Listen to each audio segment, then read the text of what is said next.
दोस्तों मैंने जब से इन्वेस्टमेंट के ऊपर सीरीज चालू की है तब से मेरे काफ़ी सारे फ्रेंड्स मुझे कह रहे हैं कि भाई ये तेरा जो कॉन्सेप्ट है वो बहुत ही सही है। तू म्यूचुअल फंड के बारे में बताता है, तू स्टॉक मार्केट के बारे में बताता है, उसमें कैसे इन्वेस्ट किया जाता है उसके बारे में बताता है, सबको एनकरेज करता है और ये सब कुछ सही है और उसमें अच्छा खासा रिटर्न भी मिल सकता है, ये भी हमें पता है। तो मैंने बोला यार दिक्कत कहाँ पे आ रही है, तो उन्होंने कहा कि दिक्कत ये है कि हमारे पास पैसे नहीं है इन्वेस्ट करने के लिए। हम चाहते तो है हमें इन्वेस्ट करना है लेकिन हमारे पास पैसे नहीं है।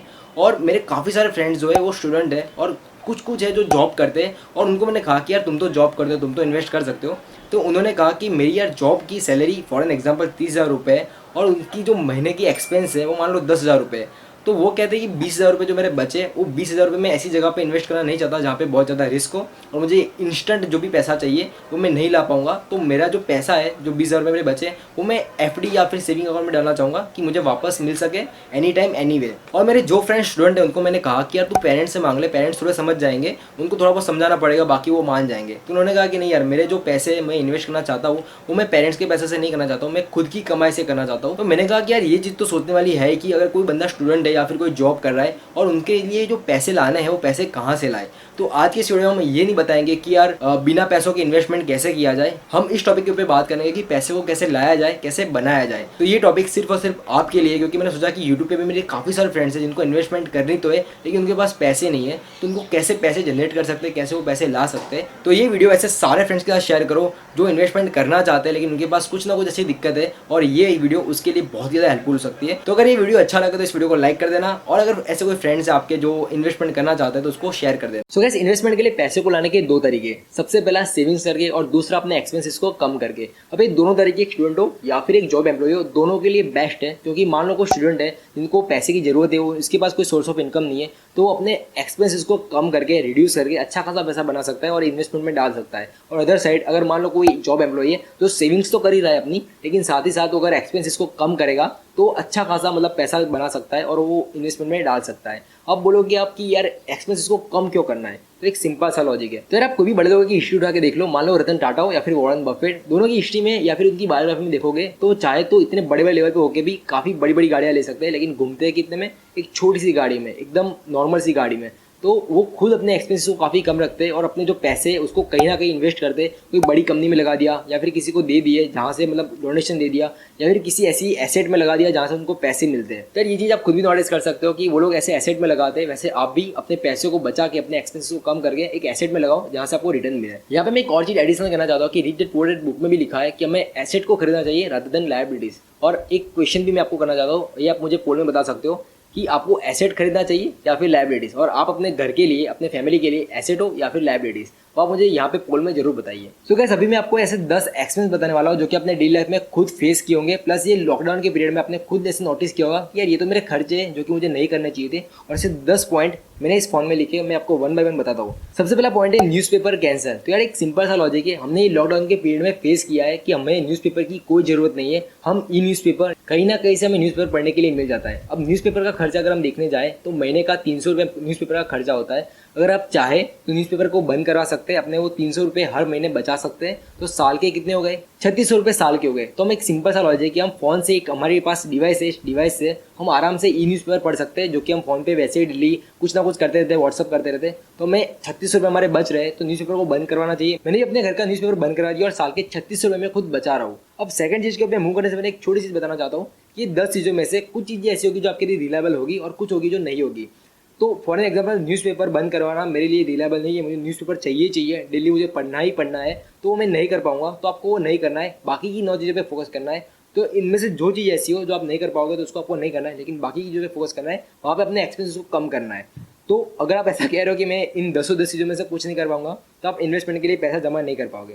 अब सेकंड चीज़ के ऊपर मूव करते हुए बर्थडे पार्टीज में हम यार इतना खर्चा कर लेते हैं कि हमारे फ्रेंड्स कहते हैं कि चलो आज पिज़्ज़ा खाने चलते हैं, तो हम बर्थडे पे अप्रोक्सीमेट 2000 से 3000 का आराम से खर्चा हो जाता है। हमें क्या करना है, अपने एक्सपेंस को कम करना है। यानी आप चाहो बर्थडे को मतलब बनाना, तो आप ऐसी छोटी मोटी चीज़ जो कि 100 रुपये के या 200 रुपये के अप्रोक्स खत्म हो जाती है, वैसी पार्टीज दो, इतनी बड़ी बड़ी देने की जरूरत नहीं है। या तो मैं कहता हूँ कि पार्टीज ही मत दो, आप ऐसा बोल दो कि थोड़े टाइम के बाद ले लेना पार्टी, अभी मैं पैसे को बचा रहा हूँ इन्वेस्टमेंट करने के लिए, तो आप ये भी कर सकते हो। थर्ड पॉइंट है exam fees and books, use the E book. तो एक सिंपल सा लॉजिक है कि हम स्टडी के लिए हर बार बाहर से बुक लाते हैं। मैं पर्सनली अगर मैं खुद का एक्सपीरियंस बताऊँ तो मैंने आज तक कोई भी बुक परचेस नहीं करी है। थोड़ी बहुत इंजीनियरिंग की बुकें मैंने परचेस की है, बाकी जो भी बुक्स है या तो मैं कोई सीनियर से मांग लेता हूँ या फिर मेरे कोई ऐसे रिलेटिव्स है जो मेरे से 1 साल बड़े हैं, उनकी बुक से ही मैं अक्सर पढ़ा हूँ।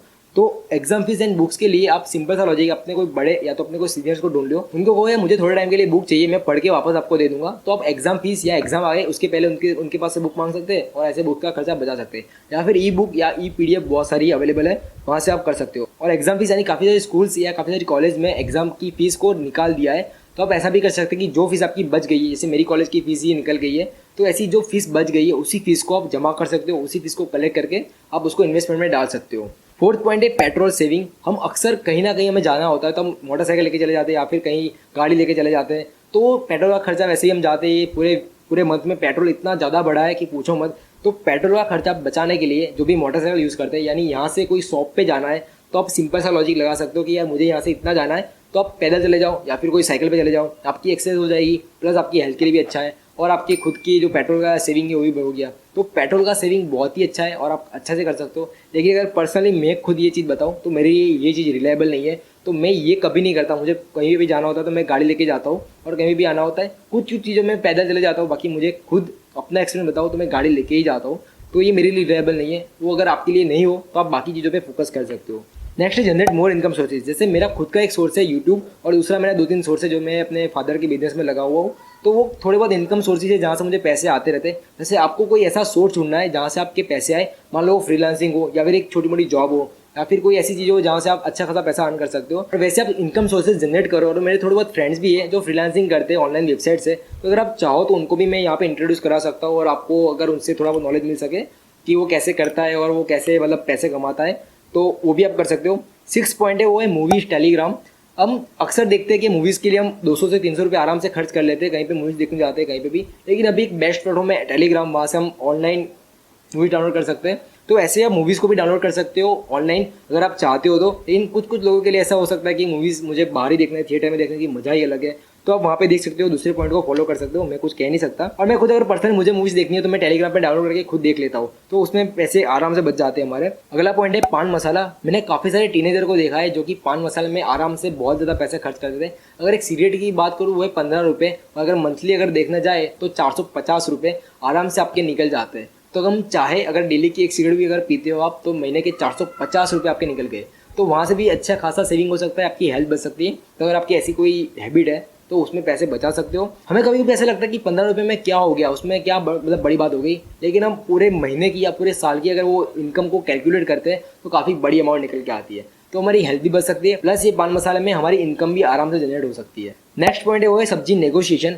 सब्जी मैंने यहाँ पे इसलिए मेंशन किया है क्योंकि हमारे घर पे जो मॉम्स है वो कहीं ना कहीं जाती है तो सब्जी का नेगोशिएशन करती है। एक सिंपल सा लॉजिक है, तो नेगोशिएशन एक बेस्ट स्किल है। मैं इंस्टाग्राम पे काफ़ी सारी पोस्ट करता हूँ, आपने नहीं देखी तो एक बार जाके चेकआउट मार लो कि जहाँ पे आपको नेगोशिएशन कैसे करनी है, जो कोर्स है वहाँ पे आपको मोटिवेशन मिलता है। तो नेगोशिएशन कहाँ पे करना है, कहीं भी आप लेने जाते हो कोई भी चीज़ें, मान लो मैंने एक कैमरा है जिसकी कॉस्ट 50,000 रुपये है। अब मैंने इसको काफ़ी ऑनलाइन साइट्स पे भी देखा, कई जगह पे कंपेयर करा और वहाँ पे मुझे बेस्ट प्राइस मिली 45,000 रुपये। मेरे 5,000 रुपये यहाँ पे बच गए कैमरे के। तो एक सिंपल सा लॉजिक है, नेगोशिएशन हर चीज़ में आप करो, जहाँ पे आपको लगे कि यहाँ पे नेगोशिएट करना चाहिए वहाँ पे करो और आप अपने पैसे को बचा सकते हो।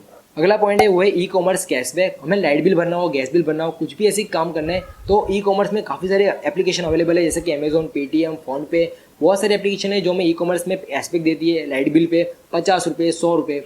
मैंने पहले भी बोला कि हमें लगता है कि ये 50-100 रुपये में क्या चला जाता है, मतलब बहुत छोटी अमाउंट है, लेकिन हम हर बार देखोगे तो आप खुद भी रियलाइज़ करो कि यार ये बहुत बड़ी अमाउंट हो जाती है। अगर मैं खुद आपको बताऊँ मेरी गूगल पे की अर्निंग, तो एक आप खुद नोटिस करोगे मुझे हर बार गूगल पे में 50 रुपये, 10 रुपये, 20 रुपये, लेकिन हम ओवरऑल अगर बात करें गूगल पे में तो बहुत ही बड़ी अमाउंट हो जाती है गूगल पे के अंदर।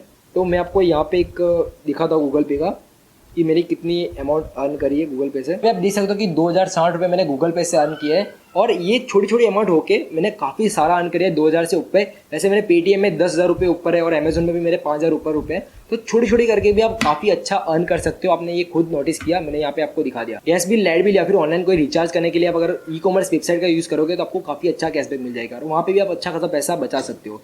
हमारा लास्ट पॉइंट है वो है gold and solar panel. Gold इसीलिए क्योंकि हमारे इंडियंस में मेंटालिटी के गोल्ड लेना है तो फिजिकली गोल्ड लेना है, लेकिन अभी काफ़ी सारे ऑप्शन है गोल्ड लेने के लिए। सॉवरिन गोल्ड बॉन्ड है, डिजिटल गोल्ड है। क्योंकि सिंपल सा लॉजिक है कि अगर आप गोल्ड ले रहे हो फिजिकल फॉर्म में तो आपको उसको maintenance charge, making charges, plus आपको उसको कहीं पे रखना है लॉकर वगैरह में, तो उसमें आपका काफ़ी सारा चार्ज लग जाता है। तो उसको लगने की वजह से आपकी काफ़ी सारी कॉस्ट बढ़ जाता है, आपके एक्सपेंस बढ़ जाता है। उससे अच्छा आप कोई भी सर्विंग गोल्ड बॉन्ड ले लो जहाँ पे आपको गवर्नमेंट पैसा देती है 2.5% ऐसा कुछ होता है। तो ऐसे कोई बॉन्ड ले लो जहाँ पे आपको अच्छा खासा पैसा मिल सकता है, प्लस आपका गोल्ड का जो प्राइस है वो तो वैसे का वैसा रहेगा। या फिर डिजिटल गोल्ड ले लो जहाँ पे आपको जो प्राइस पे अभी लिया है आगे जाके अगर आपको बेचते हो तो काफ़ी अच्छा पैसा आपको अर्न कर सकते हो। और सोलर पैनल इसलिए क्योंकि काफ़ी सारे टूर्नामेंट में ऐसा आपने देखा होगा कि सोलर पैनल लगी हुई है और वहाँ पे आपके घर का पूरा ओवरऑल जो भी मेंटेनेंस है, जो भी आपका घर का जो भी लाइट बिल है, वो सारा का सारा सोलर पैनल से निकल जाता है। और तो भी अगर आपका बचता है, जो भी पावर बचता है वो उसका आपको पैसे मिलते हैं, जो कि आपका जो भी ऑपरेटर होगा वो आपको पैसे देगा। तो सोलर पैनल से भी आपके घर का जो लाइट बिल है वो भी बहुत ज़्यादा रिड्यूस हो जाता है, प्लस आपको उसके पैसे मिलते हैं। तो एक एज ए एसेट काम करता है, लेकिन आपको सोलर पैनल के पहले थोड़े बहुत पैसे देने पड़ेंगे, जो कि 1 लाख या 1.5 लाख है, लेकिन वन टाइम इन्वेस्टमेंट है। उसके बाद आपको आराम से पैसे आने हैं और प्लस आपके घर का जो भी मेंटेनेंस पूरा जो चार्ज है, जो पूरा घर का बिल है, वो सारा आपके उसके अंदर निकल जाता है। मैं एक ही चीज़ कहना चाहता हूँ कि हमें एसेट पे ज़्यादा फोकस करना चाहिए रादर देन लाइबिलिटीज कम करके एसेट पे ज़्यादा फोकस करेंगे तो इन्वेस्टमेंट के लिए भी काफ़ी अच्छे पैसे हो जाएंगे, प्लस आप अपने लाइफ के लिए कुछ भी अच्छे खासे पैसे को जनरेट कर सकते हैं। तो उम्मीद करता हूँ आपको ये सारे टॉपिक बहुत ही अच्छे लगे हो। अगर अच्छे लगे या फिर कोई भी डाउट्स हो तो आप इंस्टाग्राम पे मुझे पूछ सकते हो या फिर आप मुझे कमेंट में पूछ सकते हो। मैंने सारे पॉइंट्स बहुत ही फोकस करके और बहुत ही रियल लाइफ इंसिडेंट देख के बनाए। अगर आपको ये अच्छे लगे हो तो लाइक करना, शेयर करना इस वीडियो को, सब्सक्राइब करना इस चैनल को, और मैं मिलता हूँ मेरे नेक्स्ट वीडियो में। तब तक के लिए bye bye, stay tuned. Whenever your heart is broken